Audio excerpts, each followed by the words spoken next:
Oke, Assalamualaikum warahmatullahi wabarakatuh. Halo teman-teman semuanya. Di video kali ini kita akan membahas latihan soal TWK CPNS 2023. Dan video ini merupakan video yang ke-50. Oke, soal yang pertama.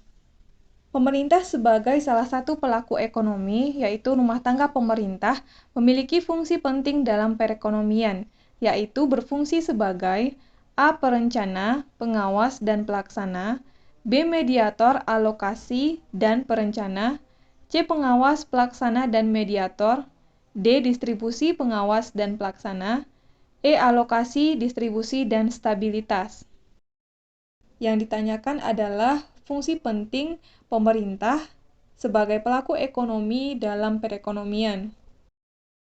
Berikut pembahasannya.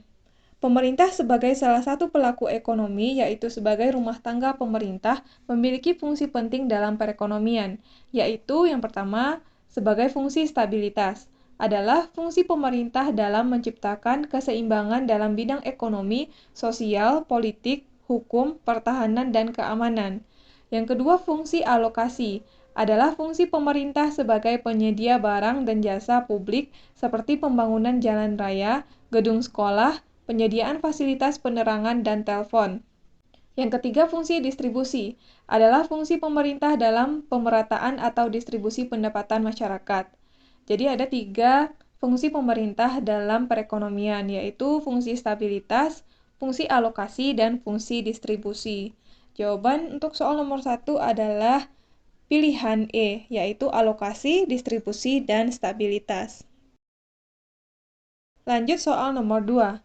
Sikap yang perlu dikembangkan untuk mewujudkan persatuan dalam keragaman antara lain sebagai berikut, kecuali A. Tidak memandang rendah suku atau budaya yang lain, B. Mengembangkan sikap Calvinisme, C. Tidak menganggap suku dan budayanya paling tinggi dan paling baik, D. Menerima keragaman suku bangsa dan budaya sebagai kekayaan bangsa yang tak ternilai harganya, E. Lebih mengutamakan negara daripada kepentingan daerah atau suku masing-masing.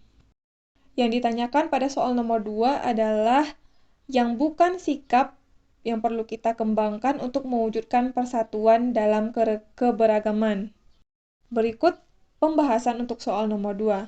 Sikap yang perlu dikembangkan untuk mewujudkan persatuan dalam keragaman antara lain, yang pertama, tidak memandang rendah suku atau budaya lain. Yang kedua, tidak menganggap suku dan budayanya paling tinggi dan paling baik. Yang ketiga, menerima keragaman suku bangsa dan budaya sebagai kekayaan bangsa yang tak ternilai harganya. Yang keempat, lebih mengutamakan negara daripada kepentingan daerah atau suku masing-masing.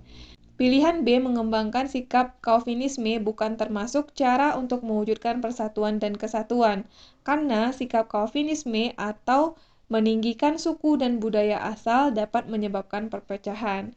Jadi Calvinisme ini merupakan sikap yang terlalu meninggikan budayanya atau bangsanya. Jadi sifat Calvinisme tidak baik untuk kita lakukan.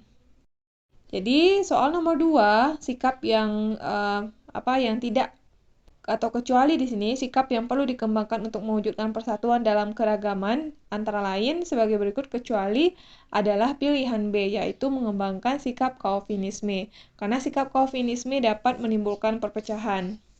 Jawabannya adalah pilihan B. Lanjut soal nomor 3. Bhinneka Tunggal Ika merupakan moto atau semboyan negara Indonesia yang berasal dari bahasa Jawa kuna, yang memiliki arti berbeda-beda tetapi tetap satu. Kalimat ini merupakan kutipan dari sebuah kakawin Jawa kuna, yaitu kakawin atau kitab Sutasoma karangan A. Mpu Prapanca, B. Mahapatih Gajah Mada, C. Mpu Tantular, D. Mpu Kanwa, E. Mpu Darmaja. Yang ditanyakan adalah siapa pengarang dari kitab Sutasoma. Jawabannya adalah pilihan C, yaitu Mpu Tantular. Lanjut soal nomor 4. Pancasila sebagai perjanjian luhur bangsa Indonesia memiliki arti A. Melindungi segenap bangsa dan seluruh tumpah darah Indonesia, memajukan kesejahteraan umum dan mencerdaskan kehidupan bangsa. B. Pancasila yang ada sejak negara Indonesia berdiri dan kemerdekaan bangsa Indonesia sebagai perwujudan dari hak asasi manusia. C. Pancasila sebagai pemersatu bangsa Indonesia yang serba majemuk. D. Pancasila sebagai dasar untuk mengatur pemerintahan negara atau untuk mengatur penyelenggaraan negara. E. Pancasila sebagai pedoman tingkah laku atau petunjuk bagi setiap warga negara Indonesia.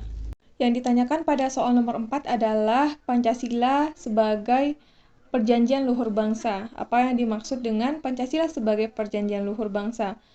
Dari kelima pilihan, jawabannya adalah pilihan B, yaitu Pancasila yang ada sejak negara Indonesia berdiri dan kemerdekaan bangsa Indonesia sebagai perwujudan dari hak asasi manusia.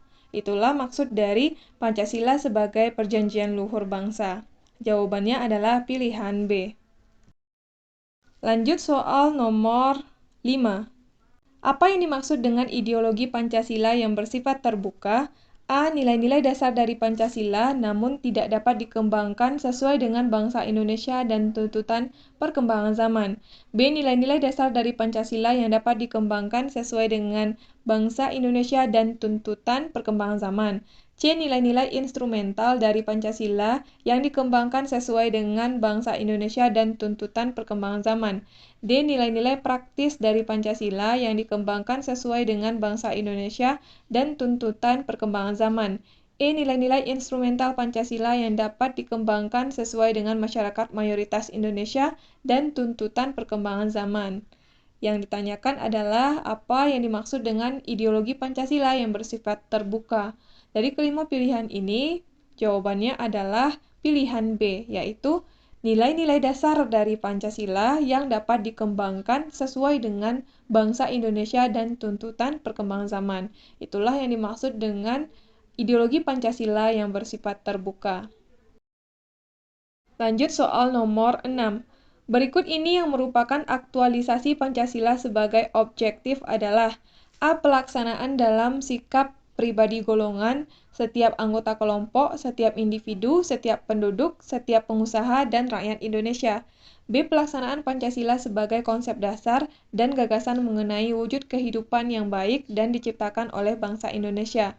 C. Pelaksanaan Pancasila yang mengandung pikiran terdalam suatu bangsa mengenai kehidupan yang lebih baik dan dilaksanakan oleh pemerintahan suatu negara. D. Pelaksanaan Pancasila dalam bentuk realisasi dalam setiap aspek penyelenggaraan negara di semua bidang kenegaraan. E. Pelaksanaan Pancasila dalam bentuk kristalisasi dalam setiap aspek penyelenggaraan negara, terutama di bidang eksekutif, legislatif, dan yudikatif. Yang ditanyakan adalah yang merupakan aktualisasi Pancasila secara objektif. Jawabannya adalah pilihan D, yaitu pelaksanaan Pancasila dalam bentuk realisasi dalam setiap aspek penyelenggaraan negara di semua bidang kenegaraan. Itulah aktualisasi Pancasila secara objektif. Lanjut soal nomor 7. Sasaran pembangunan nasional adalah membentuk manusia Indonesia seutuhnya. Berikut ini yang bukan termasuk maksud dari manusia Indonesia seutuhnya adalah A. Stimulasi, B. Ketentraman, C. Kepuasan, D. Berkecukupan, E. Merdeka. Yang ditanyakan adalah yang bukan termasuk maksud dari manusia Indonesia seutuhnya. Berikut pembahasan untuk soal nomor 7. Adapun yang dimaksud dengan manusia Indonesia seutuhnya adalah yang pertama berkecukupan, bermakna dapat tercukupinya kebutuhan hidupnya secara layak dan manusiawi. Yang kedua, kepuasan, bermakna adanya kemudahan, kesinambungan, dan stabil baik dalam hal persediaan dan pelayanan kebutuhan hidupnya. Yang ketiga, ketentraman, bermakna tumbuhnya rasa aman serta jaminan hukum guna kehidupan yang sesuai dengan tatanan yang ada. Yang keempat, stimulasi, bermakna bentuk kesempatan yang memungkinkan setiap masyarakat dapat mencapai hasil karya yang optimal sesuai bakat dan kemampuannya. Jadi, berdasarkan soal nomor 7, yang bukan termasuk maksud dari manusia Indonesia seutuhnya adalah pilihan E, yaitu merdeka. Sedangkan stimulasi, ketentraman, kepuasan, berkecukupan, pilihan A, B, C, D merupakan maksud dari manusia Indonesia seutuhnya. Jadi jawabannya adalah pilihan E, merdeka. Lanjut soal nomor 8. Berikut ini yang bukan merupakan inti dari sila-sila dalam Pancasila adalah A. Tuhan, B. Adil, C. Rakyat, D. Agama, E. Satu. Yang ditanyakan adalah inti dari sila-sila dalam Pancasila, yang bukan merupakan inti dari sila-sila dalam Pancasila. Berikut pembahasan mengenai inti dari sila-sila Pancasila.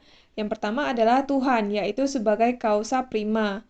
Yang kedua, manusia sebagai makhluk individu dan makhluk sosial. Yang ketiga, satu, sebagai kesatuan yang memiliki pribadi masing-masing. Yang keempat, rakyat, yaitu unsur mutlak negara harus bekerja sama dan bergotong royong. Yang kelima, adil, yaitu memberi keadilan atas hak pada diri sendiri dan orang lain. Jadi, berdasarkan soal nomor 8, yang bukan merupakan inti dari sila-sila dalam Pancasila adalah pilihan D, yaitu agama. Sedangkan Tuhan, adil, rakyat, dan satu merupakan inti dari sila-sila dalam Pancasila. Lanjut soal nomor 9. Sila kerakyatan yang dipimpin oleh hikmat kebijaksanaan dalam permusyawaratan perwakilan dalam Pancasila dilambangkan dengan simbol A. Kepala banteng, B. Padi dan kapas, C. Bintang, D. Rantai, E. Pohon beringin. Yang ditanyakan adalah lambang dari sila keempat atau sila kerakyatan yang dipimpin oleh hikmat kebijaksanaan dalam permusyawaratan perwakilan. Jadi, lambang dari sila keempat atau kerakyatan yang dipimpin oleh hikmat kebijaksanaan dalam permusyawaratan perwakilan adalah kepala banteng, pilihan A. Sedangkan padi dan kapas merupakan lambang dari sila kelima, bintang adalah lambang dari sila pertama, rantai merupakan lambang dari sila kedua, dan pohon beringin merupakan lambang dari sila ketiga. Jadi, sila keempat lambangnya adalah kepala banteng. Jawaban untuk soal nomor 9 adalah pilihan A. Lanjut soal yang terakhir. Anggota MPR terdiri atas anggota DPR dan anggota DPD yang dipilih melalui pemilihan umum untuk masa jabatan selama 5 tahun dan berakhir ... Anggota MPR yang baru mengucapkan sumpah atau janji yang dipandu oleh Ketua Mahkamah Agung dalam sidang paripurna MPR. A. Sebelum, B. Sesudah, C. Bersamaan, D. 1 bulan setelah, E. 1 bulan sebelum. Di sini pertanyaannya adalah mengenai kapan anggota DPR dan DPD masa jabatannya berakhir. Dari kelima pilihan ini jawabannya adalah pilihan C, yaitu bersamaan. Jadi, anggota MPR terdiri atas anggota DPR dan anggota DPD yang dipilih melalui pemilihan umum untuk masa jabatan selama 5 tahun dan berakhir bersamaan anggota MPR yang baru mengucapkan sumpah atau janji yang dipandu oleh Ketua Mahkamah Agung dalam sidang paripurna MPR. Jadi jawabannya adalah pilihan C, bersamaan. Oke teman-teman, kita udah selesai bahas 10 soal. Mudah-mudahan video ini bermanfaat untuk teman-teman semuanya. Terima kasih buat yang udah nonton video ini. Sampai ketemu lagi di video selanjutnya.